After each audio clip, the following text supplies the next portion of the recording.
Welcome back to the MetaMinds podcast, where we help you master your mindset. My name is Eamon and I'm a video marketer. My name is Dan and I'm a fully qualified counselor. And today we are going to talk about content theory. And content theory, look, we haven't actually looked it up to verify whether or not it's something that already exists. But essentially it's something both Dan and I have kind of come up with and referenced over the years. And we think it's going to be very valuable to actually discuss. And in short, content theory is basically the theory that if you put out a lot of content, then it's going to benefit you greatly in your life. Would you say that's the most most boiled down kind of, I guess definition of it. Yeah. So the idea that putting yourself out there, putting content out there will benefit you in many different avenues of your life. Yeah. And so we're going to dive into a little bit of our journey and how it's helped us. And obviously that's anecdotal. There's a lot of evidence of this kind of around the place, but initially we're just going to kind of, unpack a little bit more of what really content theory is and what it means to us. Yeah. And then some great ways about how you can kind of jump in and get started on content theory, or maybe up your game if you're doing it already. Yeah. Let's jump into it. Can we unpack content theory a little bit further down?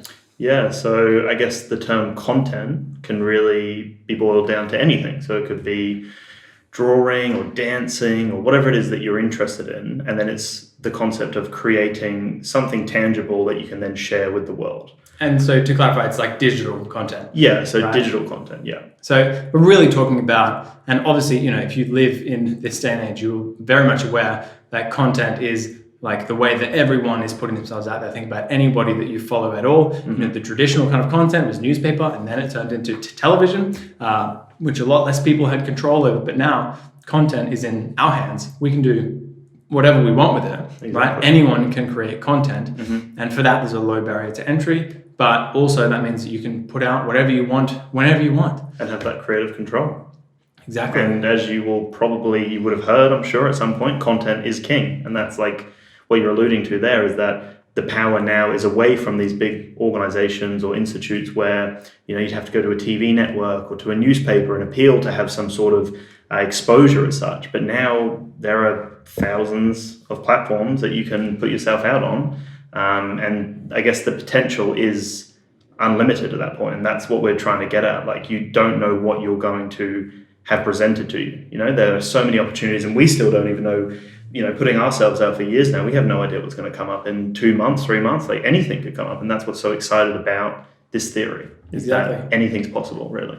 And like whenever I kind of present this theory to anybody, I get like a number of objections. And some of those are, I wouldn't be able to create high enough quality content, or I'm just not the type of person to be in front of the camera, or like, building a following takes years, and to kind of smash all of those myths in the face. And hopefully any other objections you might have to something like this, you don't actually have to be in front of the camera. Okay. Again, if you don't, we'll jump into this, but and what were the other two that I just mentioned? Like barrier to entry, like maybe expensive to buy equipment. Yeah, absolutely. We've all got phones now, so you definitely don't need expensive equipment. Mm-hmm. In terms of building a following as well. Yeah, building following. So like neither of us have a huge following by any means at all. And this kind of micro influencer word gets thrown around quite a lot now. Yeah. And I wouldn't even consider either of us that. But both of our lives have progressed immensely from putting out content, whether or not you perceive it to be low quality content, high quality content, or if we have a lot of followers or little followers. Like basically, I don't think you need almost any followers at all, or any kind of high quality content. Obviously, both of those things will give you a leg up. Yes. But basically, it's easier than you think it is. And that's honestly the main thing that people come to me and say, oh yeah, but I probably couldn't. And it's like, yeah, look, it's going to take a lot of work, okay? Let's not beat around the bush here. Like, you are going to have to be extremely consistent with this stuff. Mm-hmm. And just for me to interject there, like the reason I originally put out content was for me to actually find my voice. And putting myself out there was one of the initial kind of self-development steps that actually helped me become who I am. Like, it helped me deal with hate, deal with some negative comments, deal with trying to improve what I'm putting out there. And it helped me be more confident in communicating, because I had to talk to a camera and actually think about what I was going to say. And in turn, that actually made me more of a confident person. And I found my voice through content theory. So for me, it was like one of the biggest transformations in my life. When I was struggling through school, didn't have many friends, didn't really know what I wanted. And just to start creating content, it's kind of a paradox in that, you know, you're putting yourself out there and it's such an anxiety provoking thing for so many people, and still for us. You know, this is the first podcast we've done in a while, and we were even getting a little bit anxious before kind of... Speak yourself. Okay, well, sorry, man. But I was getting a little bit anxious because it's like, it's a new thing again. Like it's something that will get easy with time, but then, you know, those nerves can still come back in. That's a normal experience. But what I guess I'm trying to say is that it really helped me build my confidence. And to this day, it still helps me be more intentional with my words. I'm trying to think about what I'm going to say so it's, you know, consumed a little bit easier by people. And in turn, that makes it better in my everyday interactions because I'm thinking more intentionally about what I'm saying. And guys, this is a true testament, because if you've seen Dan's content, it still sucks. Like, it's really bad. So if you're worried, like, just check out his content, make you feel way better. Okay? Yeah. So that's kind of a little bit more about what content theory is and how we've kind of named it that. And again, we don't want to say that this is an original theory by us or whatever, but this is just kind of what we've, you know, labeled it because it's kind of helped us, and we've, you know, talked about it enough that we decided to put a label on it. Yes. What was the next thing we were going to talk about? Is basically how to go about it. Yeah, how to start. Oh, well, no, it was our story. So, okay. Yeah, so to rewind a little bit. So, you know, obviously Dan's been on YouTube for 10 years now. He's made over 2,000 videos on YouTube. And other platforms that we are, you know, all over is Instagram. Dan's a big fan of like Twitter and TikTok. Yeah, like I'm good on that. And all the podcast platforms. Yeah, so we've got a podcast. Infinite platforms. But what we're saying is, like, we have a varied kind of amount of content. So we both create YouTube content on kind of some different topics. I create music, and then I have a like small brand around that. You know, you have a tech YouTube channel. We both have a podcast, and they're all kind of in different niches. But the boiled down idea is that we are putting out content about things that we are passionate about, whether or not we're absolute experts on that matter. It potentially has value to other people. Mm-hmm. We want to provide that value to other people. And just the fact of actually documenting through video and photos what we're actually passionate about, that's the thing that's helped us kind of propel us forward. Yes. And so we had a podcast for like, a year and a half now. Mm-hmm. And we videoed absolutely every episode. Yeah. And you've got how many videos on YouTube? And 1,400. Yeah. And I've got maybe 20 videos on YouTube, but I have been uploading to YouTube for like 10 years kind of thing. And then I put stuff up and I take stuff down, you know, identity issues. Whatever. Yeah. That perfectionist mindset. Stupid. Imposter syndrome. And so what potentially are some of the kind of opportunities that have arisen from us consistently kind of crushing out content? What? Yeah, so for me personally, it's exposed me to particular brands. So for me, to give context within the tech space, I review like high-end technology, drones, cameras, little gadgets, laptops, whatever else.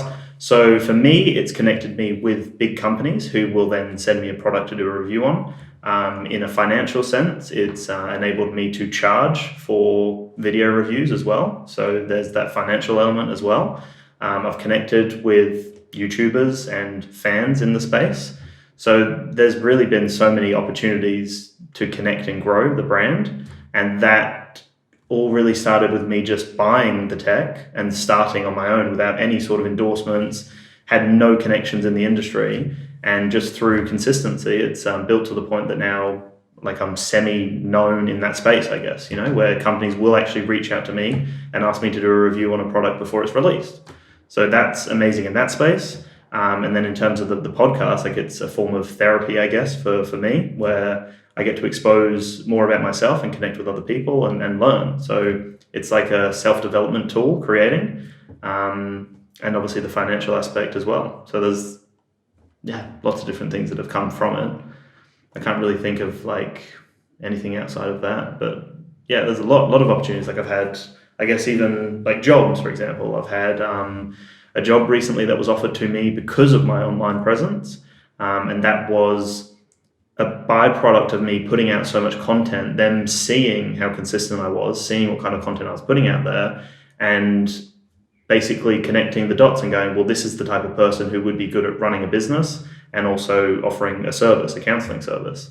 So that's directly come from that.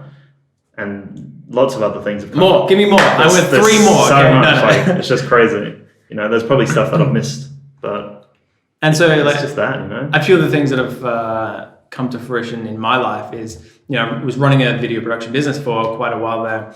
And it was very consistent on Instagram. And that was like the platform that I just went hard on. And there's another potential limiting belief of people is that it's like, oh my God, but I have to be on 15 different platforms and putting out content every single day. And it's like, you have to figure out what actually works for you, how much content you're going to put out and when you're going to put that out. And if that's 3 times a week, make sure that the content is the content you really want to put out and it is 3 times a week and you're consistent with that. You know what I mean?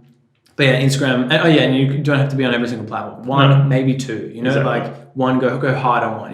Instagram was the one for me because it's very visual as a filmmaker, right? Exactly. Experiment with those platforms. Twitter, maybe if you're a writer. Stay away from whatever. Don't listen to me, stupid.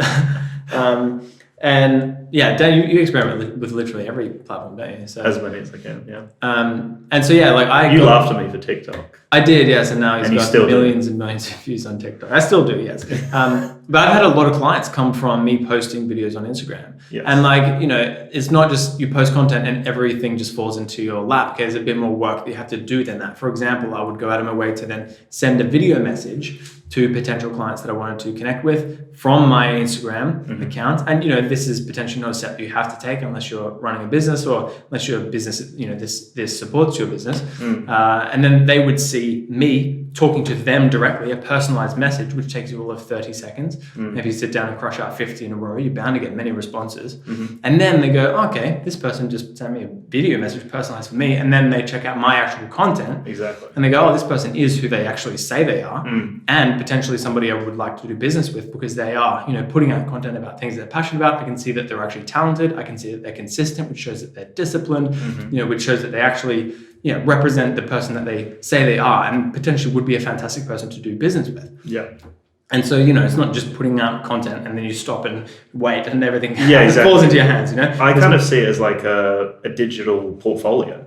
Like that's a great way to look at it. Presenting what you're capable of doing. And then from there, like we've mentioned, a few opportunities have landed in our lap, but the other thing that's so amazing and so unbelievably powerful about it is if you've got that digital portfolio or the content to back up your claims, you then reaching out to someone, you've got a lot more to stand on, and that's something both of us could do more of, but we've noticed that in the podcast, like when we reach out to people, no one says no because we've got a good brand, we've got consistent content. And it's the same with my video content in the tech space. Like if I was to reach out to more tech brands, I'm pretty confident that most of them would want to work with me. But sometimes it's just having the content to back it up and then reaching out to these people. It's like they then, like you said, view your stuff and they see that you're reputable. They see the quality of your content. And then from there, it's like, it's a portfolio. They look at it and go, cool, you seem like a right fit for us. Let's start working. Exactly. So it's a powerful, additional tool, I guess. Portfolio is a great way to put it, and that's like really what sums up content theory, Because say you're in a job like interview, right? Like, what are they going to do before you come in? They're going to look at your digital stuff anyway. They will. They 100% will. So if you're going for especially a creative job, and I've got a video coming out on my YouTube channel, which will most likely be live by the time this podcast comes out, so go and check that out. Links below. Yeah. Where I am talking more in depth about how to get your dream creative job, essentially. It could be a great podcast episode, actually. But essentially, this works extremely well for creatives. And I give a couple of examples in that video. That basically, if you're putting out content, for video, for example, but let's put that aside. If you're a musician or whatever, and you're jamming out on your little live setup or something like that, and then you're applying to a club, and then a club comes and sees your, and you've got this portfolio. Again, you just film it on your phone, maybe set up a light or something. I forgot where I was going at that point, but so basically people are going to actually look at all of your content regardless. Exactly right. So if they look at it and it does, again, as you said, support your claim, and they're going to be, this person's super interesting out of however many candidates for that role that you're going for, especially if it's a creative role. Even if your content sucks, if you're consistent with it and you put it out, if it's not high quality, you don't mean to say it sucks, but you clearly show that you're passionate and you like doing it. Like that's what actually matters. It doesn't really matter about the quality or whatever else.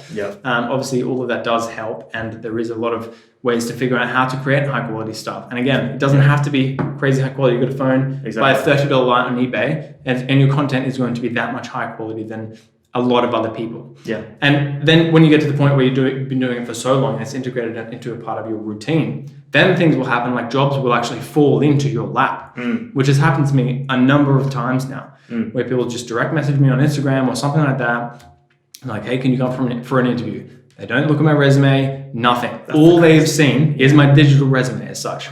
Content theory at its finest, And, you know, I'm just going about my life, just mosey. I don't even know if that's the right word to say, okay? Just walking down the street, butterflies and things. That's just what my life looks like all the time, I assume. I don't know. Yeah. You're a butterfly whisperer. Basically. I think. Yeah. And then these opportunities fall into my hand because I'm consistent with this stuff online. You'll notice that I say the word consistent a lot. It's like, it's one thing to put out content, but you have to do it all the time. Yes. Which is like part of the really hard thing. But it's like, the fact is, in this day and age now, it's 2020, look around at anybody that you look up to.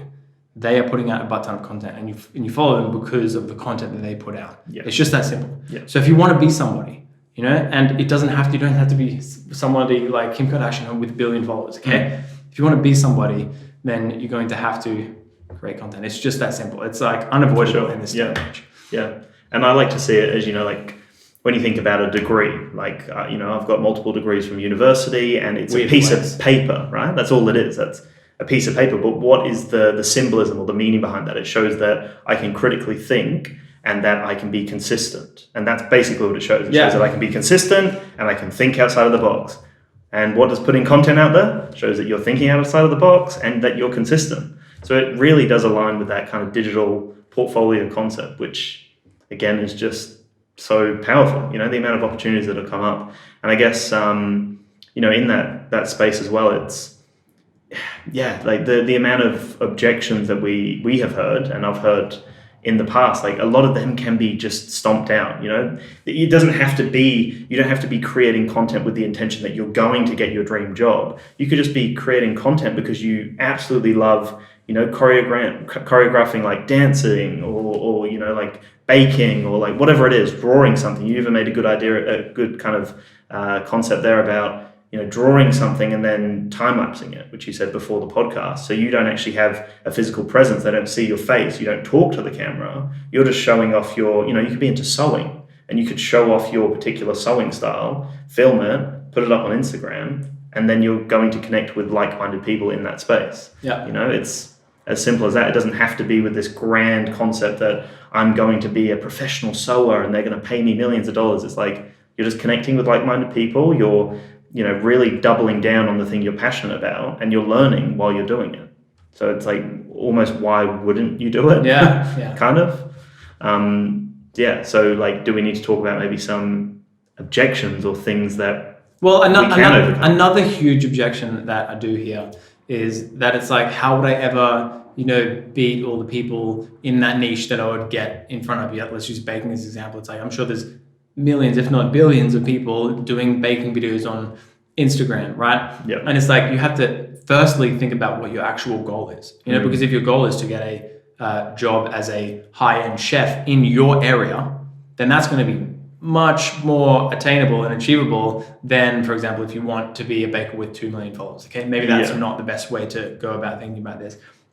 You know, but if you want that particular job or whatever it may be, that particular opportunity, then how are you going to create content and share it and, you know, connect with your local community so that people in that niche, you know what I mean? So then you need to be like commenting on local restaurants and then they come to your page and like your stuff and then they keep seeing your stuff and all of a sudden they're like, wait, this person seemed to be fantastic. And, you know, then you send them a video message or something along those lines, you know? So if you think about what your goal is, and this is what it's like, you don't like, the content you create, it's going to be much easier than you think to actually create content that's going to stand out. You know what I mean?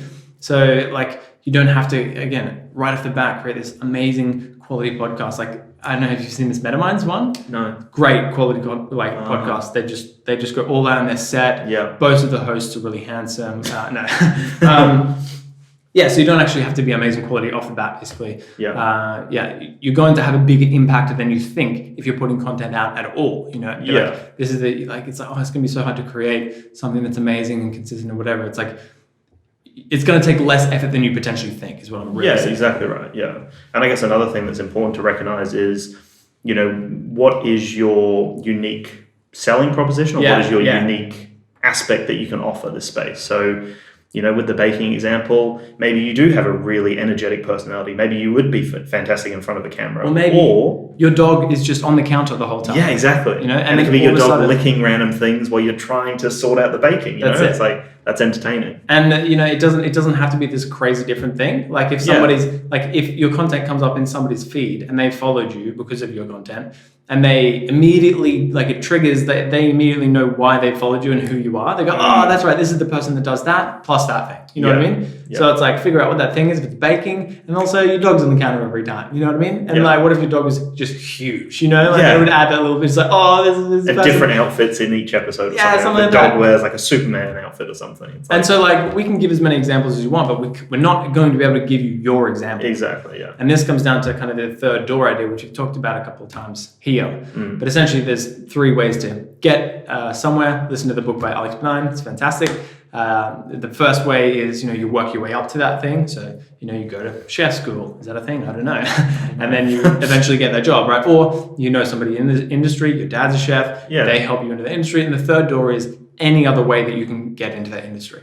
And so content theory is our version of like a third door. Yeah. And that's essentially, like that is a potential third door, is that you bake with the dog on the counter, Yeah. And then within a matter of weeks, months, you're engaging with that kind of community, and then all of a sudden you have a job in that industry. Or, you're building it on the side as well as you have a job, and that becomes your main job because you have niched so hard, your content is so unique and funny that people end up following you, and then all of a sudden you're on 7 News or something weird like that, you know what I mean? And all of a sudden that becomes your main thing, Yeah, exactly. Yeah. And, it's another thing that I think is tricky is it sounds so easy, like the way we're presenting it, like you just upload something and then the world's your oyster kind of thing. And I think maybe for a lot of people, it's comprehending how they're going to start it. So what are the actual kind of steps to doing it? And you kind of alluded to everyone, for the most part, has a phone, decent camera, decent microphone on it. It's not really that hard to produce with something in your hands, in your pocket at all time. And then we spoke about the idea of like really figuring out what it is that makes you stand out. But also the other thing is, if you just start the process, then you will start learning where your kind of niche is or where your little area is. Like it's all well and good overthinking it to the extent that you've nailed down this perfect concept in your mind. But if you just start the process, so say, for example, you absolutely love cooking, like that's the thing that you come home from work and you just love cooking for your significant other. Yeah, whatever it may be, like maybe that's a thing, like dancing and cooking could be a niche, And then it's like, that's the thing you absolutely love. You figured that out. And instead of trying to think deeply about, well, how can I make it stand out? Or where do I start? It's like actually starting with the process, and then intentionally, as you move forward, think about ways to improve. You will naturally get into a place that you're more natural with, It's like I alluded to at the beginning, you will start finding your voice and you'll start finding your place. But as a lot of our guests have said, the first step is just starting. Start. Like that is the easiest to kind of comprehend, instead of thinking, well, how am I going to get to 1 million followers and how am I going to present this? It's like, well, just start. Like, what have you got around you? What resources do you have? Can someone hold the phone for you and get some nice close-ups? And it's like, from there, you've got content that you've posted, and then the market will tell you if they like it or not, and then you can review it and say what you didn't like, what you liked. It's just the process of kind of reflecting on what you've done and improving from there. Like, I'm not happy with my early content. I'm still not overly happy with the content I'm putting out. Like, I can always see ways to improve.